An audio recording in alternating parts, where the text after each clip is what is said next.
Hi நண்பர்களே, what I eat இன் அ டேல morning breakfast நான் ஒரு கப் ஆஃப் காஃபியோட தான் ஸ்டார்ட் பண்ணேன். ரொம்ப ரிஃப்ரெஷிங்காகவும் இருந்துச்சு. தென் நான் பிரேக்ஃபாஸ்ட்டுக்கு சப்பாத்தி வித் பொட்டேட்டோ பண்ணேன். ரொம்ப டேஸ்ட்டாகவே இருந்துச்சு. ஸோ மதியானம் லஞ்சுக்கு நான் என்ன பிளான் பண்ணலான்னு பார்க்கும்போது கீரை தான் இருந்துச்சு. ஸோ கீரை நான் பண்ணிட்டேன். பருப்பு போட்டு நிறைய பூண்டெல்லாம் போட்டு பருப்பு கீரை மாதிரி பண்ணிட்டேன். ஸோ அதுக்கு சைட்ஸ்க்கு என்ன பண்ணலாம் அப்படின்னா கொண்டக்கடலை வித்து பொட்டேட்டோ பண்ணலாம் அப்படின்னு ஏன்னா கொஞ்சம் காரமாக இருந்தது தான் கீரைக்கு சூப்பராக இருக்கும்.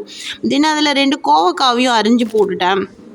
ஸோ இதெல்லாம் வந்து கொஞ்சம் ஆட் பண்ணும்போது அந்த கோவக்காய் கண்டிப்பாக சாப்பிட மாட்டாங்க யாரும். ஸோ இதில் 2 போட்டு விட்டுறணும். அது யாருக்கும் தெரியாது. ஸோ இப்போ சாப்பாடும் சாப்பிடும்போது உள்ளே போயிடும்.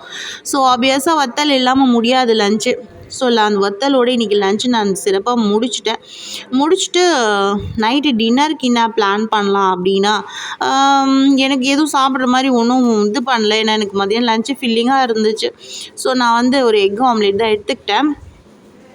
நிறைய பெப்பர் போட்டு எக் ஆம்லேட் சாப்பிட்டேன். இது வந்து ஒரு cup of ginger tea. So இன்றைக்கி டே எனக்கு இப்படி தான் போச்சு. ஸோ என்னால் நிறைய ஷூட் பண்ண முடியல, வீடியோ எடுக்க முடியல. செய்கிறதுலாம் வெளியே போயிருந்தேன் நான், கொஞ்சம் வேலையாக இருந்துச்சு, அதனால் நான் பண்ண முடியல. நீங்கள் என்னெல்லாம் சாப்பிட்டீங்க எனக்கு கமெண்ட் செக்ஷனில் கமெண்ட் பண்ணுங்கள். எங்கள் வீடியோ உங்களுக்கு பிடிச்சிருந்தா லைக் பண்ணுங்கள், ஷேர் பண்ணுங்கள், சப்ஸ்கிரைப் பண்ணுங்கள்.